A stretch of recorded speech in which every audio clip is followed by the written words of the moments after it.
Thank you so much, guys. Thank you so much.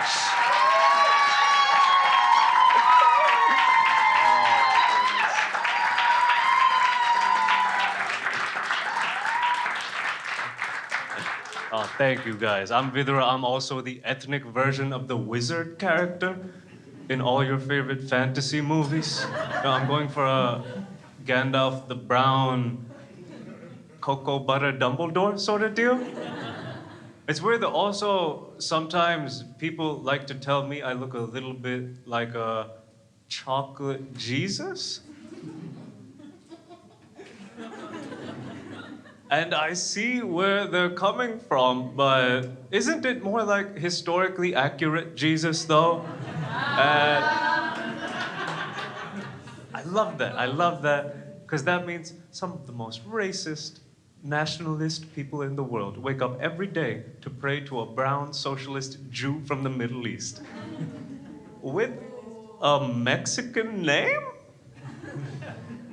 Jesus is a Mexican ass name. This guy grew up without ever meeting his real dad to be a carpenter.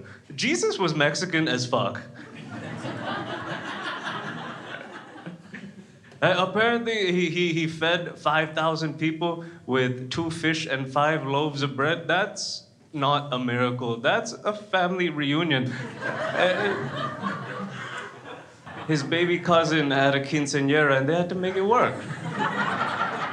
Make it work. It makes sense. It makes sense. That's why the world is so messed up. Because Jesus probably came back. He just couldn't get through immigration. He's just stuck in Mexico making tables. People forget, though. People forget sometimes. So just to remind them, if I'm bored on a Sunday morning, I'll put on my lucky loincloth and head down to my local church like, guess who's back? ¿Qué pasa, mi gente? Not amused. Nobody is amused. There's always 2 guys in the back looking at each other like, an immigrant took that job too? Oh, so sneaky. So sneaky. How? I'm from Sri Lanka. I'm from Sri Lanka, born and raised. And since I moved here, I've met Sri Lankans that were born in Germany, so they're ethnically Sri Lankan, but they're German. And they always complain to me about when they're getting to know someone, when they say, I'm German, people always ask them, oh, but where are you really from, though? And I can never relate. I do not have these problems. Whenever I tell someone I'm from Sri Lanka, they're always like, yeah, that looks about right. Well, if anything, you don't even look like a city Sri Lankan. You look like a jungle Sri Lankan, one of the original Sri Lankans. So my bad, you look somewhat familiar. Have I seen you on National Geographic? Is that...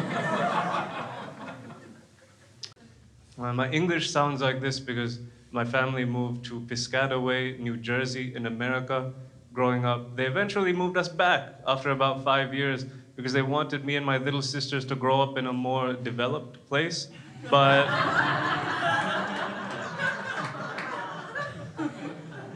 I liked it. I liked America, because I was kind of a fat kid growing up, and moving to America was making a pilgrimage to the promised land of my people. Truly. Truly. I was really about that fat boy lifestyle. It's a brotherhood. It's a brotherhood. It's a way of life. When I tell people I used to be a fat kid, they say, oh, you must have looked so cute. No. No, it was a problem. But usually when you're fat at that age, around 12, 13, your friends make fun of you. They bully you for it, and it's great. My friends were worried about me. They were like, I'd love to make fun of you, but you might die in the next 5 years, so let's go jogging. Let's go for a little jog, before Saturday morning cartoons. At some point, I was so round and dark that NASA contacted my family to inform them of a gravitational disturbance. And my mother was like, no, this is just our baby. Nothing escapes his mouth, not even light. If we were all out in public together, people used to look at us funny, especially my parents, like they were secretly abusing me at home, like raising me for slaughter, like a foie gras duck. The worst part about that is I have no idea what foie gras looks like in real life. I only know what it is because I used to watch food shows like a psychopath. Normal children watch cartoons. Like, I'm going to do fun stuff like that one day. I was watching the Food Network like, I'm gonna eat that shit one day.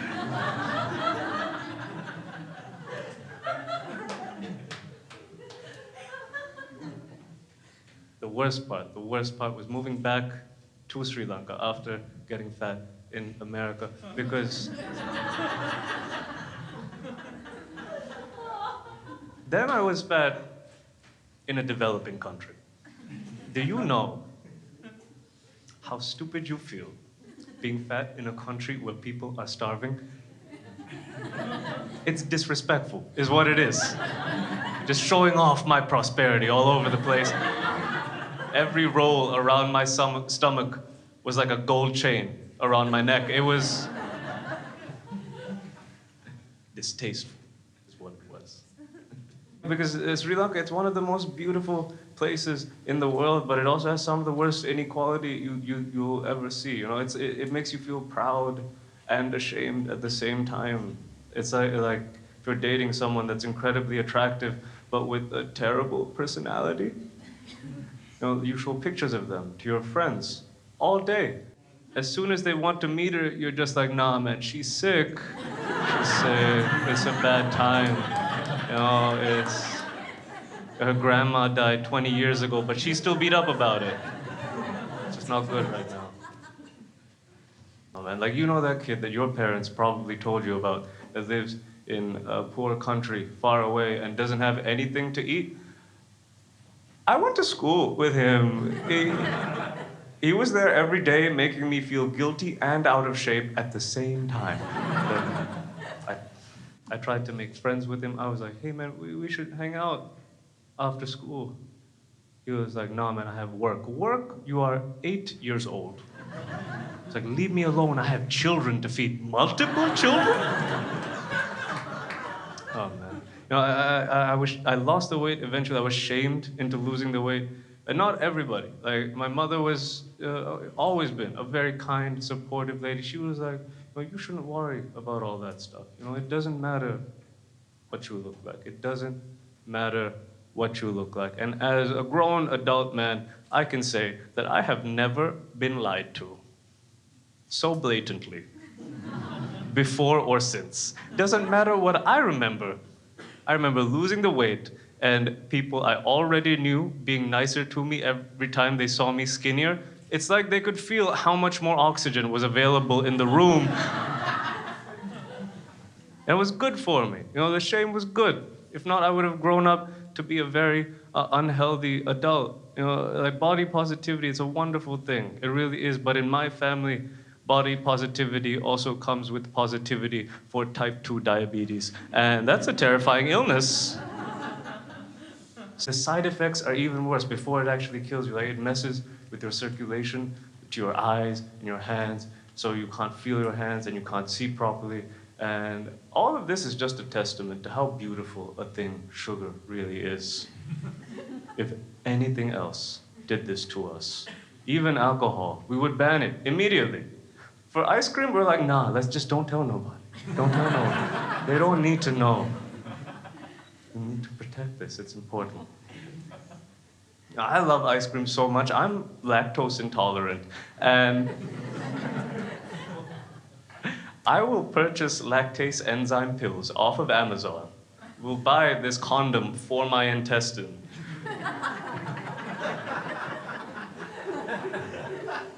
Just to be able to eat it, because without it, ice cream really is like unprotected sex for me. I know I'm gonna regret it later, but it just feels so good in the moment. It's not my fault. It's not my fault. I will plan a weekend around eating ice cream. I swear. I'll block out 3 days. Have friends ask me, like, hey man, what are you doing Friday night? I'm getting my guts busted by Ben and Jerry. Ben and Jerry? I didn't know you were so nasty.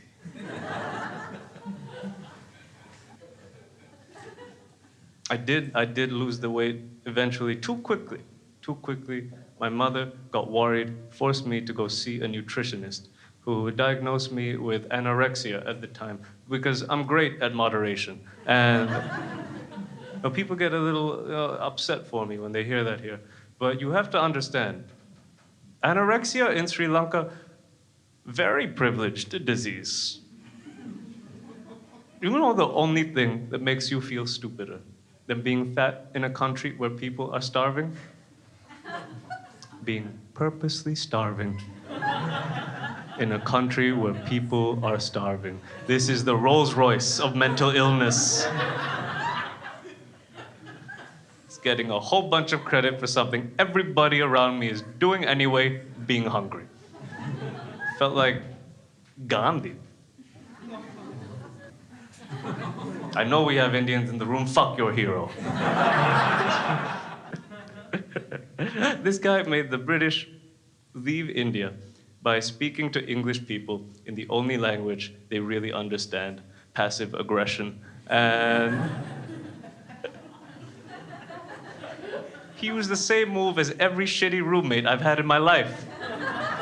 This is the political equivalent of a note on the dish basin that you forgot to wash your dishes. Fuck you, fuck you.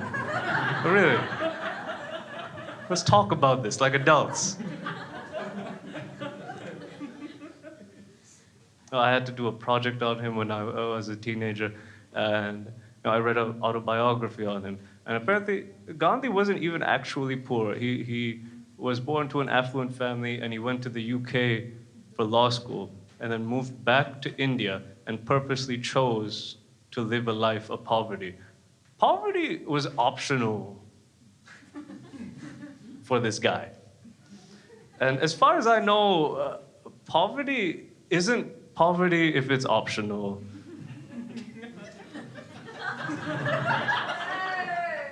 Poverty when it's optional is camping. And that's just not real life. It's just not real life.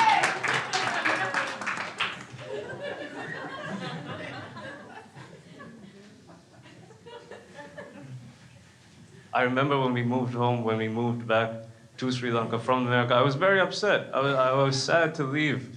But now that I'm an adult, I'm glad. I'm glad that I grew up Sri Lankan, that I have that identity. You know, you get raised with a certain constitution back home. You know, you learn how to dream practically. You know, like aim lower. Or just deciding what to do in life with your parents. You're like, I want to be famous. Be employed. I'm going to cure cancer, a general practitioner, and then let's see where this goes. I'm going to change the world, and visa to a first world country. And then let's talk. Then let's talk. Whereas here, I feel like here it's the opposite. Like here, your parents tell you, you can be anything you want to be. You know, like aim for the moon and you'll land in the stars. And as far as I can tell, that's not working out great for a lot of you guys. First of all, scientifically flawed. Stars are above the moon. If you don't make it to the moon, the next stop is the ground. You know, here it feels more like CEO bankruptcy. Movie star, barista. DJ.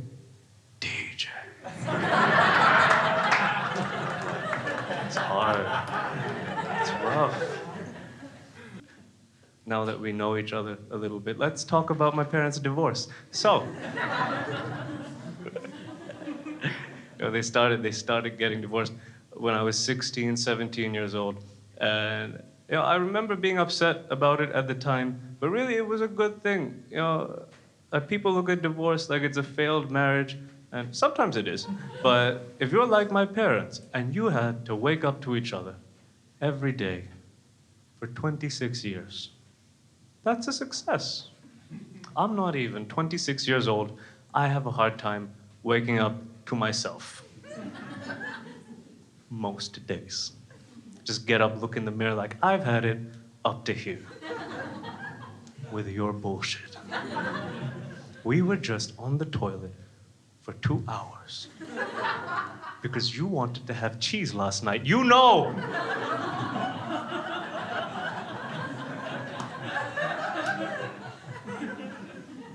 You know what dairy does to us, but you said it would be different this time, but it never is.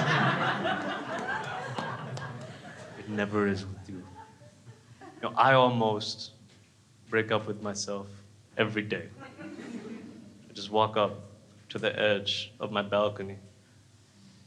I'm like, no, no. Because every time I realize that I have a balcony, so things can't be that bad. Just going, all right, go back out and look at the view like, hey, this is pretty nice. It's pretty nice. I did well for myself in life. Man, I went through a breakup earlier this year. Completely my fault. Completely my fault. You know, I'm not good at communicating in relationships. I can't talk about my feelings unless it's to a room full of strangers. And it's an illness. It really is. You know, and also, like growing up, I didn't have to talk about my feelings. You know, like I grew up in a household where my parents could tell what I was thinking by the look on my face. If I was fighting with my dad and I was thinking, like, fuck this guy, he'd be like, what was that? I heard you. I didn't say anything. Of course you did. And then he'd pretend to care about what I thought. Like, please tell me what you think. I want to know. I want to know how you feel. Or just so he'd have a reason to smack me, because you need a reason to smack your child. If you don't have a reason, that's abuse. With the reason, discipline.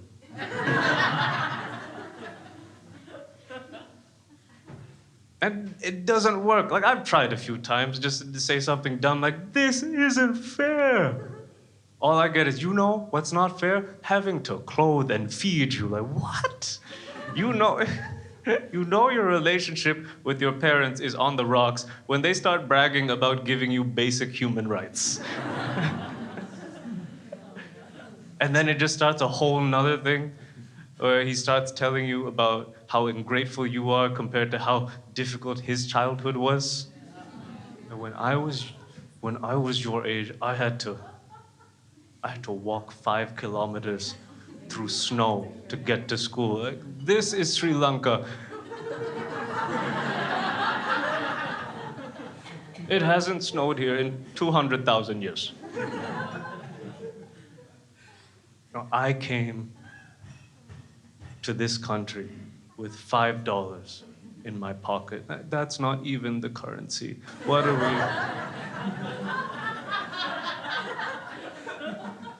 You were born here. You came here covered in amniotic fluid. You had uterus juice in your pockets like everyone else.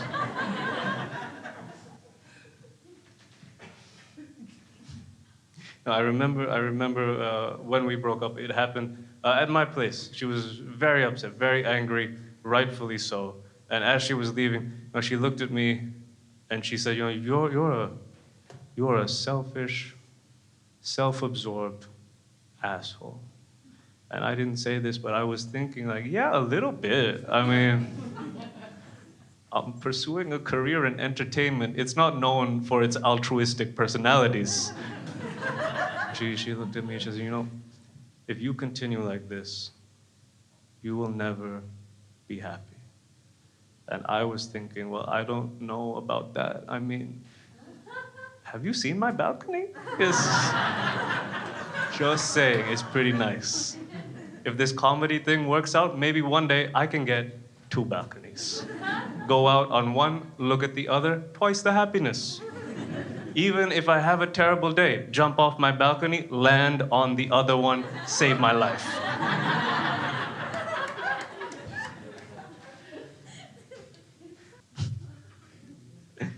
I lived in Malaysia for a while. I went to medical school in Malaysia. I went to medical school because since I was a kid, I've always been very passionate about financial stability and just daydream about paying rent on time every month. Oh, yeah. That's the life. It was interesting, man. You expect medical school, like people that go into medical school, to be good people. People that want to help people. No, not even a little bit. It's just competitive assholes. It's just the nerdiest kids in every school, all put in one place. It's professional sports for people with peanut allergies. And it's the Hunger Games for virgins, also known as the Hunger Games. I liked Malaysia, though. I've met the bravest people I've known in my entire life in Malaysia. I met gay Malaysians because it's illegal to be gay in Malaysia. It's illegal for them just to be who they are, which is the most gangster shit I have heard in my entire life. I don't commit crimes. I am a crime. What? That's a lot. That's a lot to just walk around with every day. I had this close friend, let's call him Mo, short for Muhammad, because Malaysia was an Islamic country. So good luck tracking him down. And he came from a very conservative Muslim family, and now that he was away from home, he would just express himself wildly and sometimes inappropriately. But it was hilarious. Like, we'd be having dinner together as a group, say 5 of us, and out of nowhere, he'd just say something like, I like Chinese boys because their little dicks don't hurt my asshole. Like, what? What? While I'm eating noodles? Mid-slurp, you tell me this. How do I... Is it homophobic if I think that's racist? How does this even... What are you doing to me right now, man? What are we...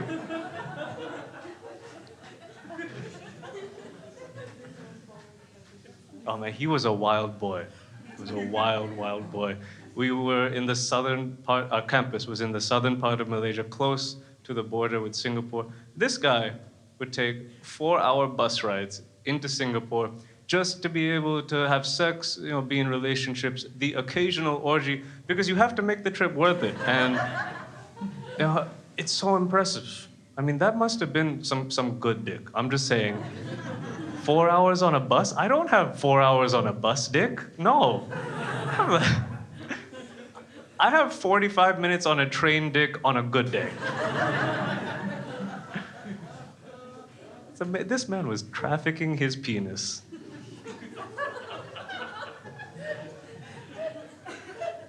Across state lines. Risking going to jail for some booty. It's amazing. I respect it. It's so like, but also thinking about it, he's not risking that much because he would do great in jail.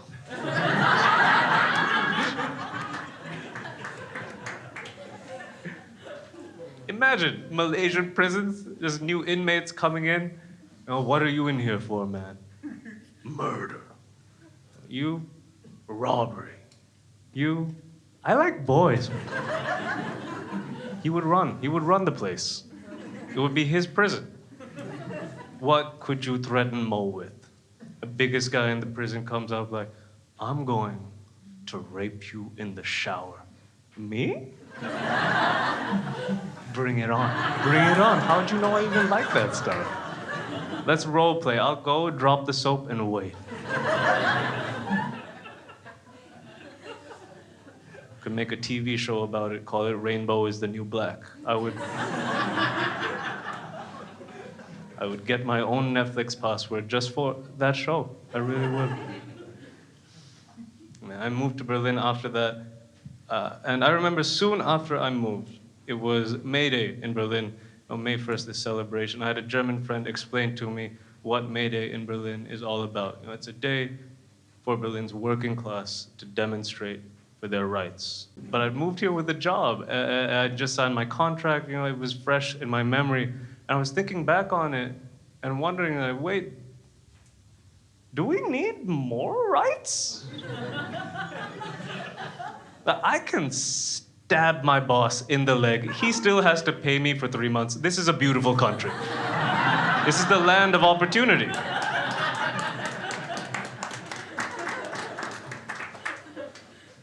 But I remember I went up out of the train station, and the first thing I saw was a stand selling penis-shaped popsicles. And a single tear rolled down my cheek. I thought Mo would have loved this shit. But I left immediately because I knew my work was done. This was not a protest. This was a victory celebration.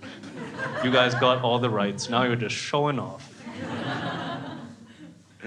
I remember this day in particular. It's when I realized I was finally used to being in Berlin, because I've lived in very quiet places most of my life, but not a city like this.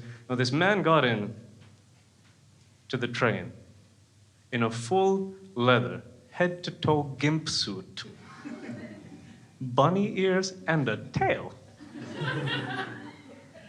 And the first thing I thought was, where is he keeping his ticket? So very constricting. When he sat down next to me, I asked him where he was coming from, and he said he was on his way back from the Kit Kat Club, a very popular sex club. And I was thinking, all right, but isn't this a little early for double penetration? It's the middle of the day. You haven't had lunch yet.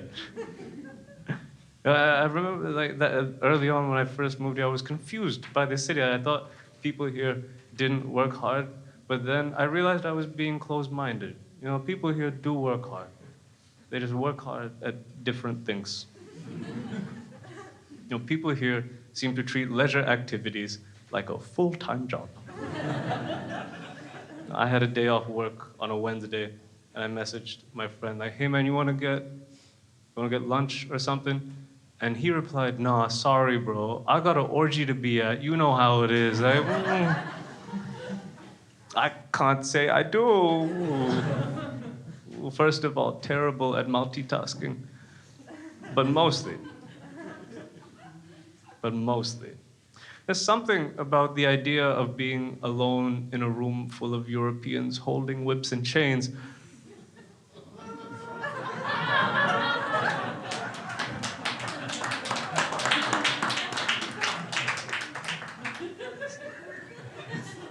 Historically speaking, I feel like this isn't the best life decision.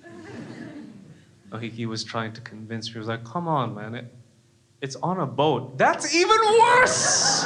So much worse. That's probably how they got them the first time.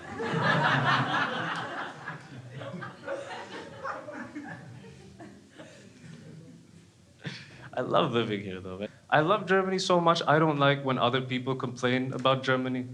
And not everyone complains. Germans don't complain about Germany, mostly because they know the worst is behind them. And immigrants sure as hell don't complain about Germany. I swear, a little old German lady could pop up from the foot of my bed every morning and punch me in the throat. And I'll just write that off on my taxes. It's fine. It's fine. She could be there every day like a little wrinkly ninja. Just hit me with her finishing move, Ausländer raus, bah! And I'll think about all the guys back home that look just like me shitting in a river right now and take it with a smile. Because racism hurts sometimes, but for me, good plumbing makes the pain go away. I just flush away the tears. Just both buttons, just because I fucking can. Run the tap for the dead homies. It's a whole thing. It's a whole thing. And some people do like to complain about Germany, though.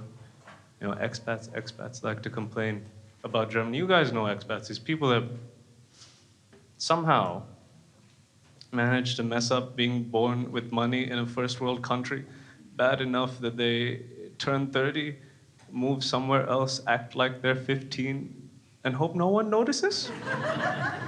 Expats come to Berlin like, techno and sex clubs, but the bureaucracy.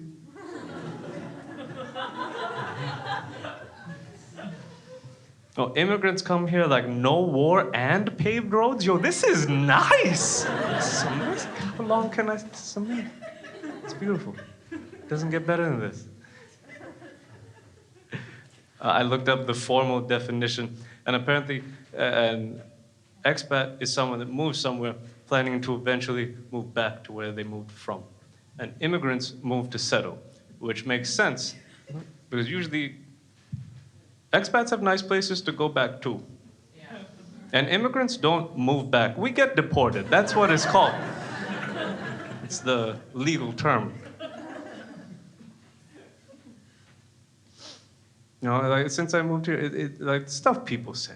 I swear, like, I heard this Berlin's poor but sexy thing. You guys heard this Berlin's poor but sexy, this shtick.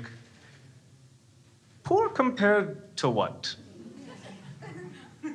I'm sorry, but you don't get to snort coke and complain about being broke in the same week. In the same week? What happened? What happened? Oh goodness! I met. You can tell the difference just talking to people. You know, people complain about Germans being mean constantly. I hear Germans are so mean. German customer service is so bad. And yeah, it kind of is, but I love it. I love it. I respect it so much because I've come to realize that rude people and bad customer service are the signs of a strong economy. That's true. It's true. It's true. It's their way of saying, as a people, we don't need you. We don't need you. Like how words don't translate exactly into what they mean. German hallo translates into we don't need you. You know, like people go to Sri Lanka and come back and say, oh, it was beautiful, but the people were the best part. The people are so nice. The nicest people I've met in my entire life. Like, yeah, that's because your tourist money supports our entire economy.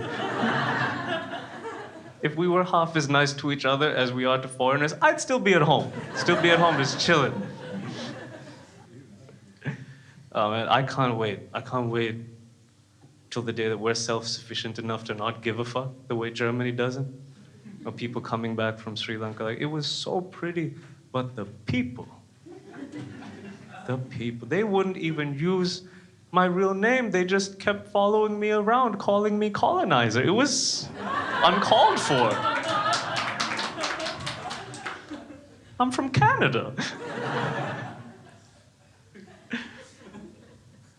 I met a guy from Sweden after a show a little while back, and we got to talking. He had just moved to Berlin as well. And we were talking, he said, oh, Berlin's really nice, but the water is very heavy in Berlin.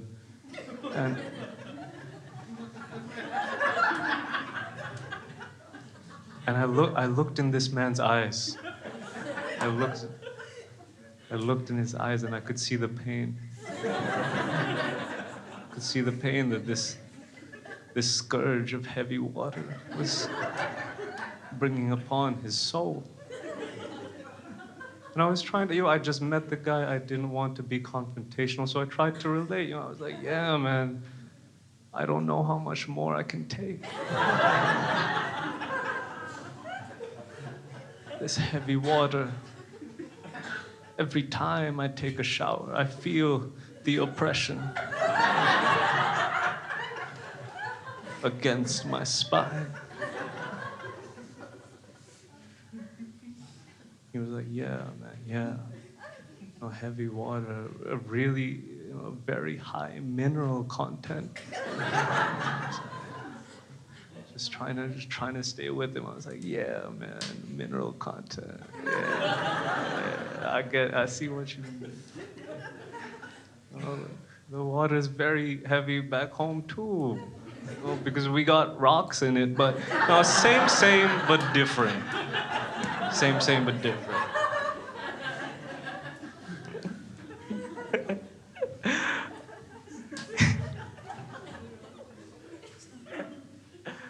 Oh gosh.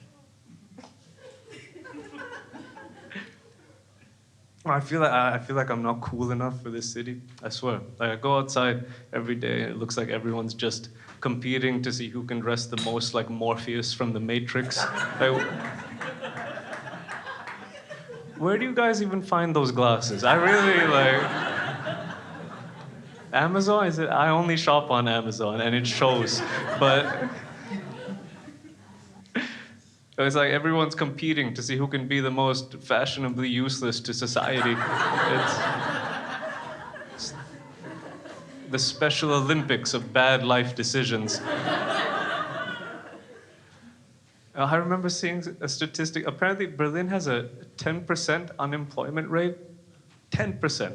That's 3 times Germany's national average, and that blew my mind. I was like, how is this? The number never gets that high back home because back home, if you're unemployed for long enough, you're not a part of the population anymore. Oh, the ecosystem corrects itself. Your nature is still in effect. I was wondering how are all these people that can't support themselves getting by? And then I remember that half of my salary that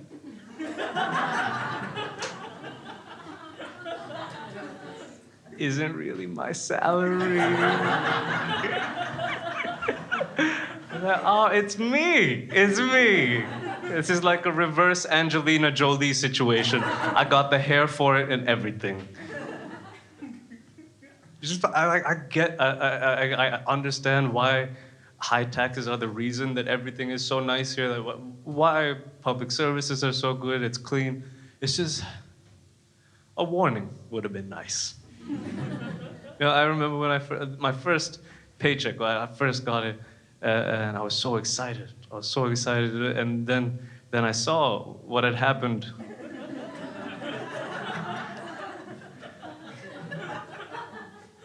And it's not that I wasn't happy, like it was just confusing. But because in one day, I had more money taken away from me than I had ever made in my entire life, all added up. Before that day, it was as if I had been blindfolded and given the greatest blowjob of my life. And then later found out it was by a raccoon. Was it the little hands that made it so nice? I don't know. I don't know. I don't know. I don't know. Just a warning. A warning would have been nice. So I'm prepared for this mentally. Just like if you're entering the country on a work visa from a poorer country, they should just play one of those like sponsor a child ads they used to show for my part of the world back in the day. Just find someone and just get a fly to buzz around their head. And then get like a low budget Morgan Freeman replacement to talk to you like, are you a highly skilled immigrant that's worked their entire life to earn their place in the developed world? Well, how would you like to give half of what you make every month so Kevin can continue to pursue his career as a drum and bass DJ?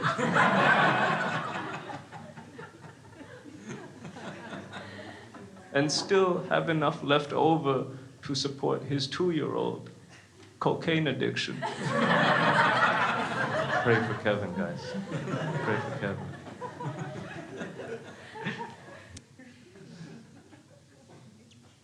I've been dating a lot since I moved to Berlin because, quite frankly, I need material white people can relate to. And when I first moved here, I thought, okay, let me try go to a techno club. Well, that's what people do here. That's what people like. It's just that I really hate this music. I hate this music. I hate it so much. I hate it so much from my heart. I hate it. I tried. I swear I tried. I tried to integrate, but I asked people I knew, like, why do you like techno music? And I remember this one guy, he said, you know, I like techno music because I don't like mainstream things. You know, I like alternative, Have you noticed these people are so wavy? There's so much privilege, they can barely stay on the ground. I like alternative underground stuff. What do you mean you don't like mainstream things? You don't like things that are objectively good? That you go on Yelp and filter for 1 and 2 star reviewed restaurants only. Only I want an authentic experience. And in most parts of the world, an authentic experience is diarrhea every day. I went though. I went to one of these techno clubs, and it was interesting. I was impressed. Because Europeans heard this stereotype that white people couldn't dance. And then you decided to make your favorite music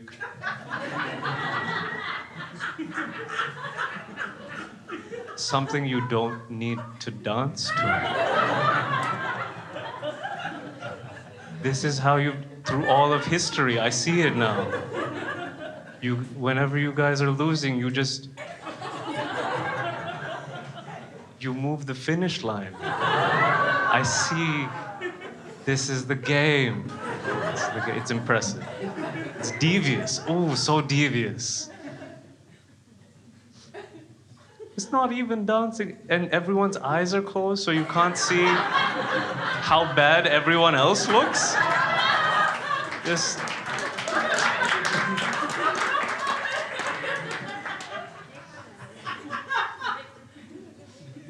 I tried.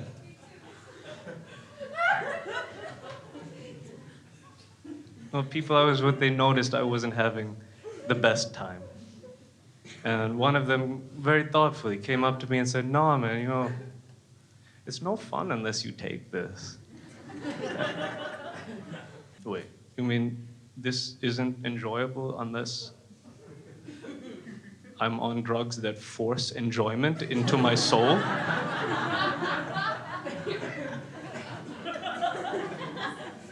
I could have a transcendent experience doing my laundry with enough MDMA. Now, people say Berlin is the techno capital of the world. Maybe at some point in history it was. Right now, I feel like Berlin is the MDMA capital of the world, and techno is just along for the ride. No, the MDMA is Beyonce, and techno is every other member of Destiny's Child. Just.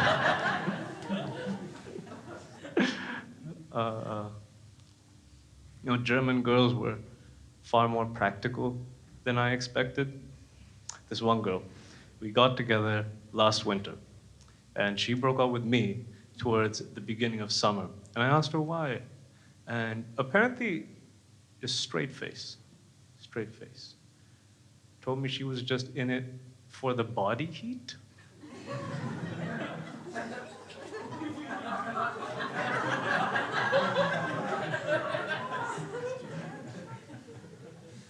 Just call me back next winter. It's fine.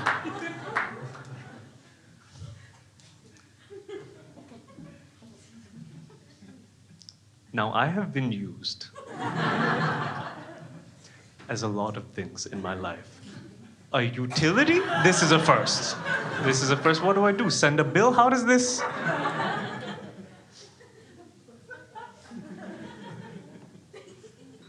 It's not even the worst one. Not even the worst one. This other girl, she was very smart.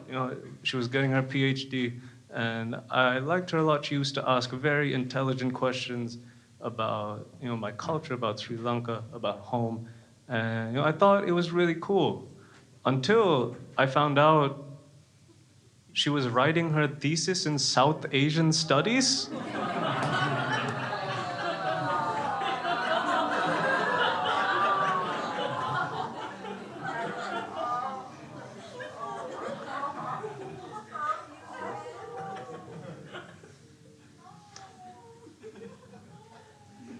Yes. Yes.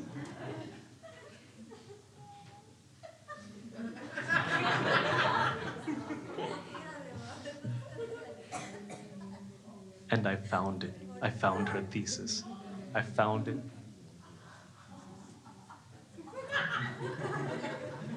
And I read it. And all the stuff I said was referenced to native number 4? How many? How many? How many innocent men have fallen prey? The disrespect. I was apoplectic. Apoplectic. Traumatized.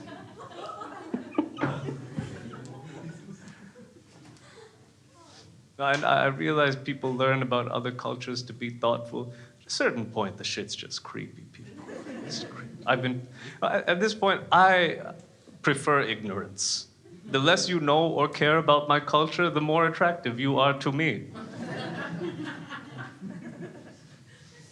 Like, I was on a first date recently, and the first thing this girl asked me about, she asked, so, does Sri Lanka have buildings?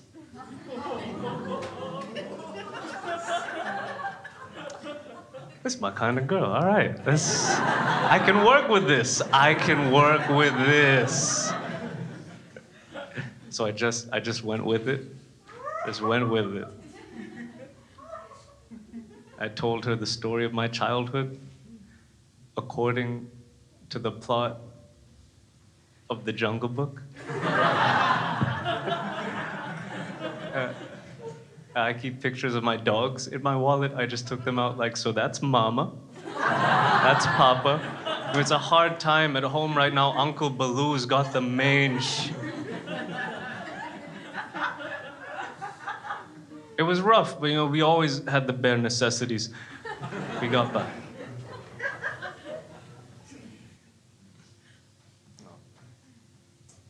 Let's talk about some lighter topics. Racism's hard sometimes. But it's the worst. It's the worst when they're right.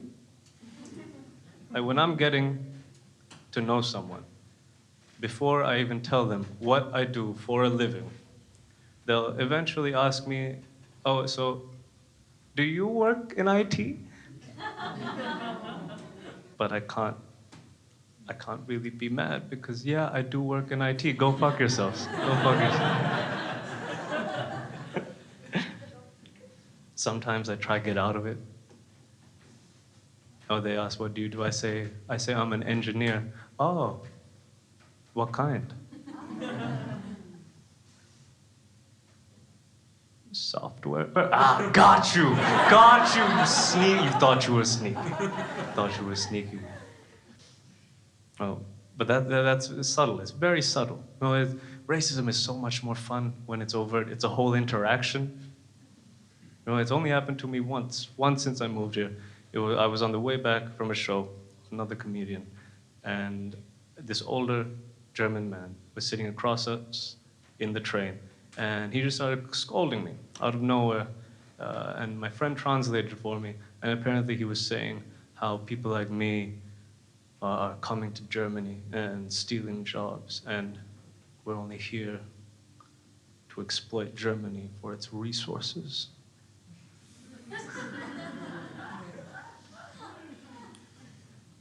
And I was thinking, oh man, how did you know?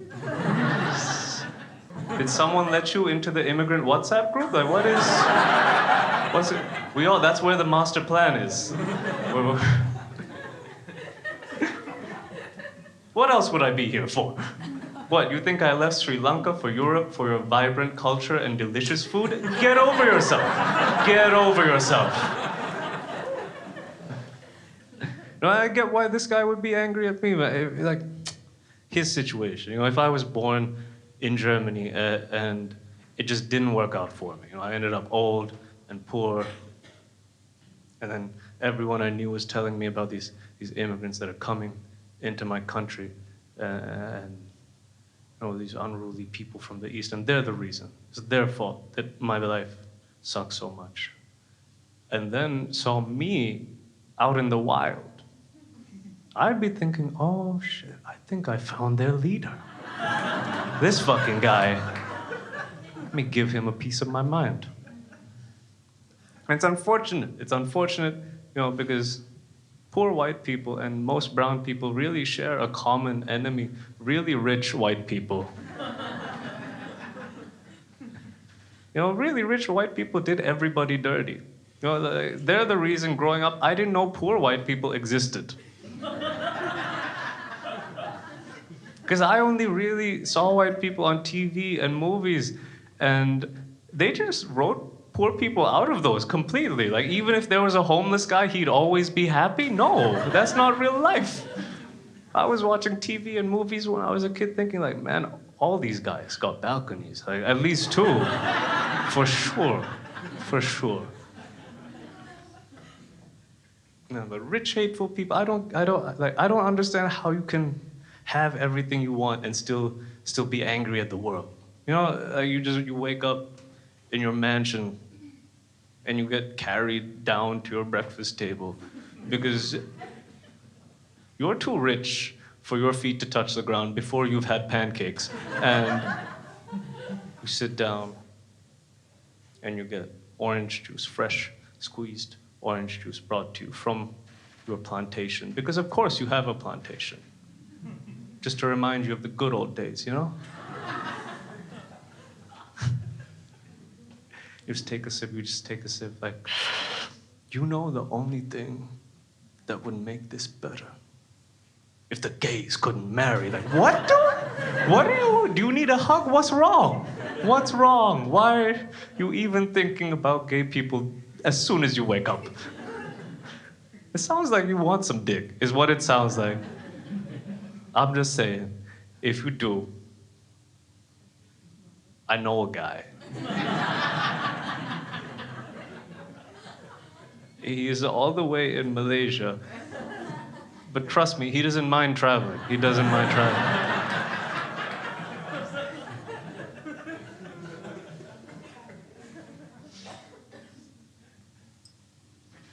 I miss home. I miss home a lot.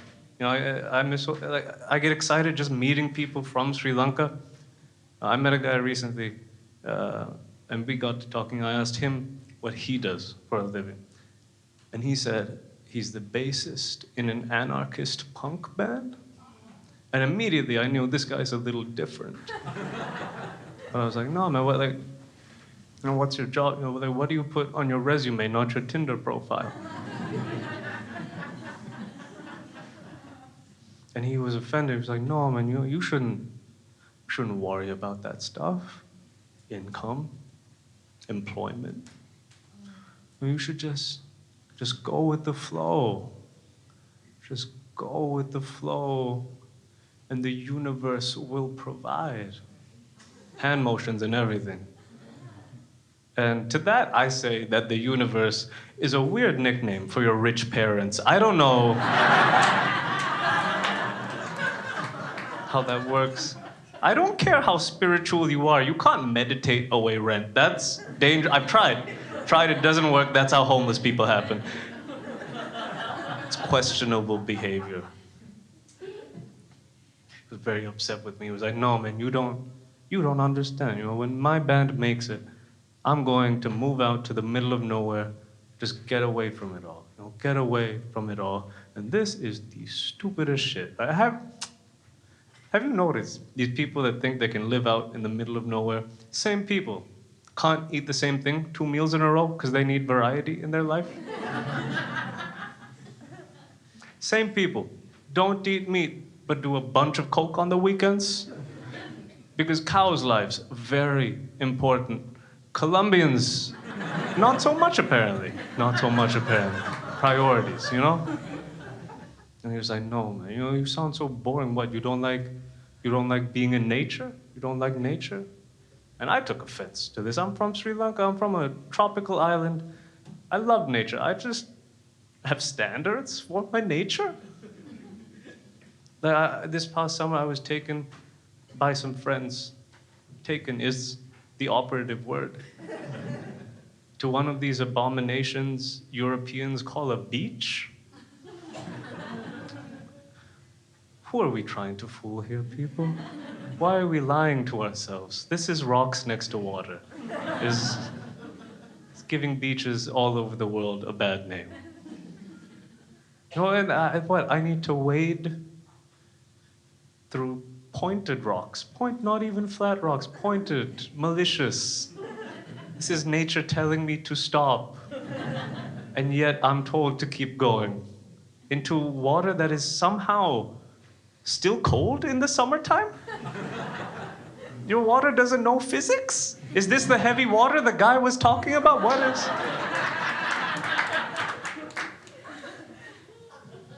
People coming out of the ocean shaking and bruised. I'm just like, come on, man, let's leave. Let's leave. You deserve better than this. I know. No, I know it hurts at first. But you have to just take it, and it gets better eventually. Is this a holiday destination or an abusive spouse? Like, what did you bring me into right now? He was very upset with me. He was like, "No, you sound so boring. Man. You sound so boring. You should be more spontaneous. You know, enjoy the surprises in life." You know, I don't know what kind of life you need to have lived to ever expect surprises to be good things. Now, good things, years of work, you wait for them, you pray for them. Only surprising thing is how long they take to get to you. Bad things, for free on a daily basis, without fail. Always there, always there. My trust issues are so deep, I don't like opening my mail. Empty mailbox, better than sex. Better than sex, not even close. No competition. Nothing good is ever in the mail. It's bills, the government, and menus from that sushi place that gave me diarrhea one time. And now I get post-traumatic stomach distress every time I see it. That's the real PTSD, people. And he said, you sound so... He said, you sound so materialistic. What's wrong with you? You should know that money won't solve all your problems. Money won't solve all your problems. Now, this is some shit that only someone that's always had money would say. Because if you've been broke, you know that at a certain level of brokenness, money solves literally all your problems, like 100%, every single one. If you told that to my mother 10 years ago, she would provide you with a slap. She would knock you out, throw you in a river, and while you're floating away, just be like, just go with the flow. Just go with the flow. What happened to the universe? I thought the universe would provide.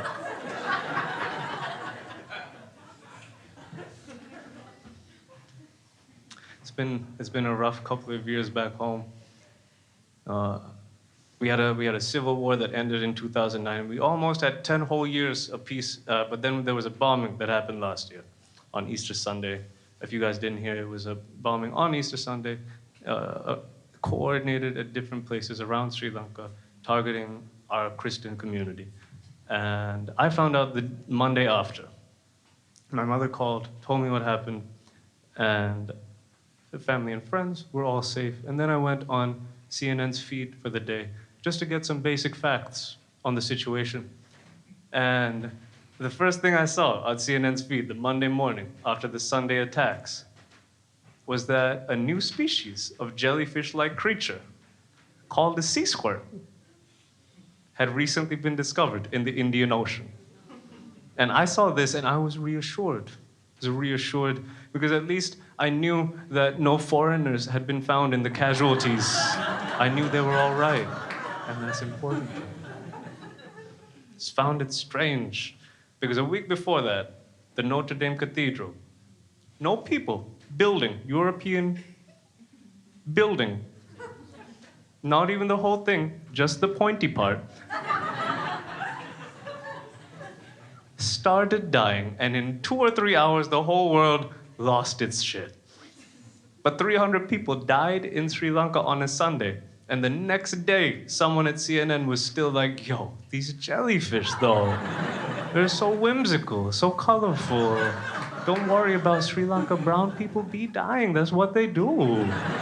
It's their second favorite hobby. I feel like, as a Sri Lankan, I need to have a vendetta against jellyfish for the rest of my life. And that is my N-word now. Can't say it in front. Oh, man. It's weird, just odd to me what the news pays attention to. You know, like climate change has been very big in the news in the past couple of years. And it's confusing to me only because it's been very big in science for about 20 years. I've been knowing since I was 12 that my life expectancy is 45, and I'm just trying to make the most of this shit. I'm just trying to make the most of it because I don't think we're gonna make it. I really don't. The news makes it sound like if all of humanity comes together, that we'll be able to defeat global warming. When was the last time all of humanity came together? The last time we all agreed on something, it was Michael Jackson, and we saw how that turned out. And we just stopped trying to own each other. Most of us. China hasn't gotten the message yet. And no, it's like, it feels like the earth is trying to break up with us, and all of humanity is just like, no, baby, we can change. We can change. No, we can't. We really can't. Also, I don't get why whatever climate movement seems to be led by a teenager that skipped school for a few weeks. You guys are so tight with me right now. Which is weird. It's always weird. Because in the past 50 minutes or so, I've talked about starving children, terrorism, contemplating my suicide, and some of you sickos laughed before I got to the punchline. But I suggest possibly making fun of a famous white girl. How dare you? How dare you, you big brown Nazi? You're the guy that's been putting straws in all the turtles' noses. It's you. It's been you the whole time. You just individually, all the turtles, I have no problem. It's like Greta Thunberg. The whole thing is very positive. I'm worried about the reliability of this endeavor. You know, it feels unreliable to put the weight of something all of humanity depends on any teenager ever. You know, think about you when you were 16, 17 years old. The things you cared about so deeply, and then 6 months later hated equally. Now, I guarantee, however much Greta Thunberg cares about the environment, at her age, I cared twice as much about Pokemon cards. And now I own none. It's just, I just don't find myself being, inspired by it. When people say, this is just inspirational. I don't, because usually if I'm inspired by something, it's because of, what they, a lot of work that someone put in or what they sacrificed to help people or get something done. I remember the last time someone was this, put up by the media. It was, Malala Yousafzai, this girl from Pakistan, spent her whole childhood advocating for women's rights in Pakistan. Nobody gave a shit until she got shot in the face and lived. Little Pakistani girl had to pull a Jesus before anybody gave a fuck. Malala and 50 Cent had the same career trajectory. Other rappers talk about it. Malala lives that shit. She does. But a rich Swedish girl risks a cool summer wind to hang out with her friends on Fridays. That sounds so much fun. She said it in a speech that she's angry that people stole her childhood, and I get it. If my childhood was this dope, I would be furious. to hang out with my friends on Fridays, skip school, take a multi-million-dollar boat across the ocean to read speeches that other people wrote for me? It sounds amazing. Really, I'm just jealous. I'm jealous. This little girl is more successful at show business than I will ever be. And she doesn't even write her own jokes. This.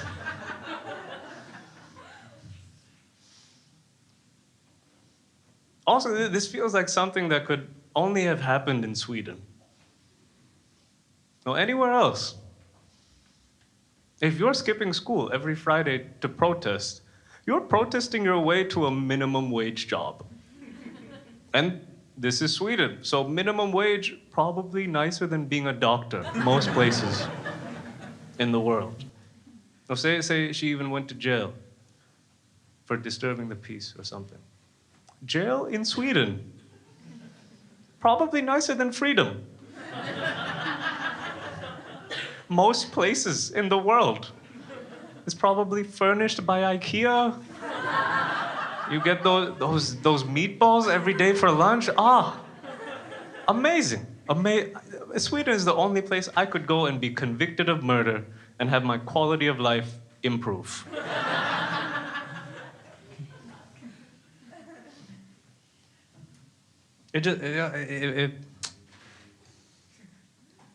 A lot of it feels hypocritical to me.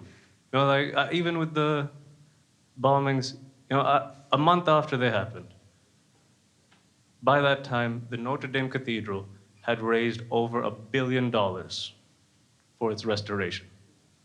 And up till now, Sri Lanka's Red Cross has raised a few $100,000, which isn't nothing, but it just shows you where people's priorities are. You know, instead of possibly touching the lives of hundreds of children, they'd rather help restore a building where hundreds of children probably got touched. I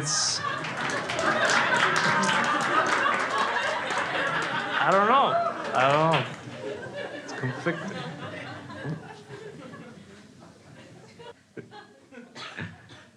I was introducing myself to someone a little while back, and I got to the part where I said that I'm from Sri Lanka, and they suddenly felt the need to tell me about this wonderful volunteering trip they just got back from through Sri Lanka. You know, like an angel that fell from Europe. You know, building schools in rural villages because cheap labor is very hard to find in third world countries. She told me how much she loves South Asian culture. Loves South Asian culture. And I get it. I get why foreigners like South Asian culture so much. If I went somewhere and everybody treated me like I was famous for no reason, I would love that shit too. I would. I really would.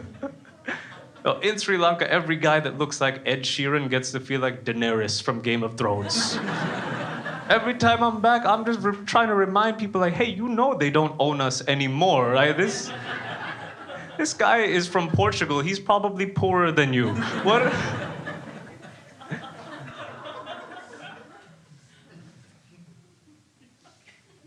You know, you don't even have to be fully white. You get treated better on a sliding scale of how close to white you are. They have this cream back home. They have this cream called Fair and Lovely. Fair and Handsome for the guys. And the deal is you take it, you put it on your skin, and it's supposed to make your skin lighter, improve your chances of employment, the whole deal. The whole deal.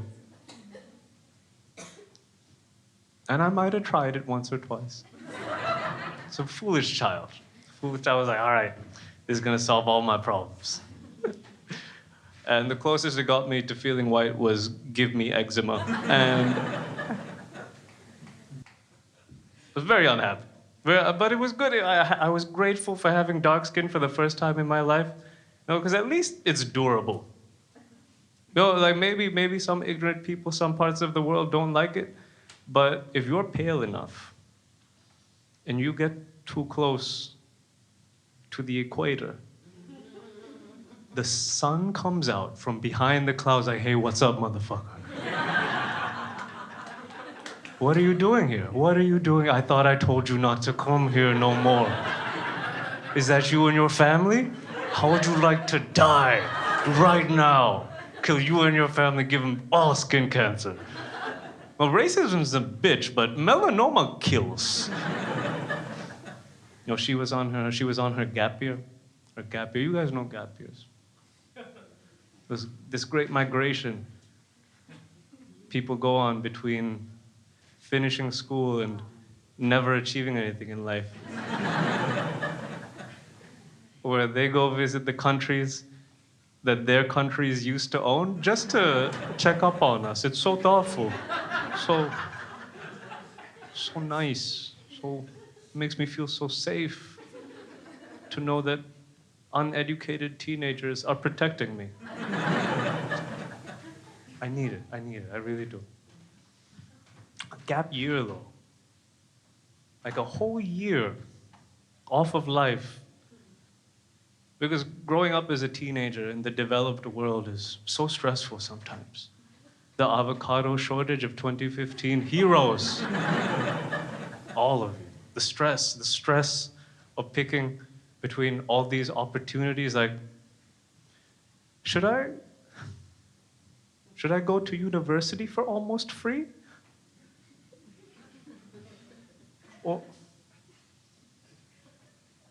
Or live just as well off social benefits. Let me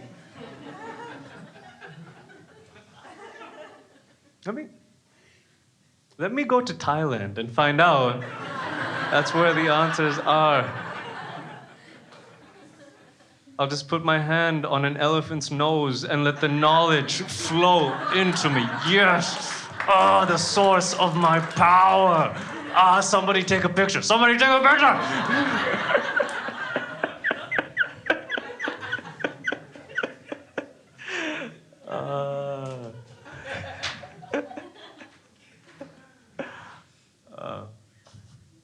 She took out her phone. She took out her phone and started showing me pictures of her and her friends. We're traveling through Sri Lanka. Those poofy Aladdin pants you guys seem to like so much. You know if it's hot, we just wear shorts, right? That's... Traveling through Sri Lanka, taking pictures in front of little children in villages. Which is fine. It just got me thinking.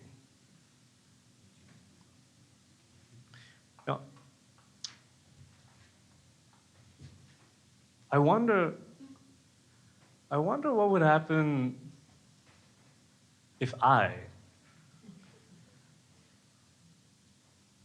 went to a kindergarten in Berlin.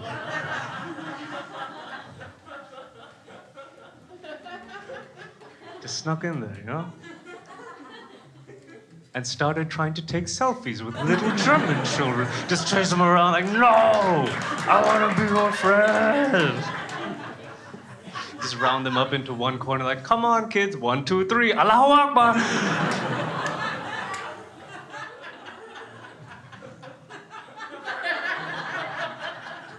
And see if I could get that on Instagram before the police show up. Just, they're taking me away. I'm just like, what, an arrest with no beating first? Yo, this is nice. All right, guys, that's been the show. Thank you so much. Thank you so much. This is great. You're amazing.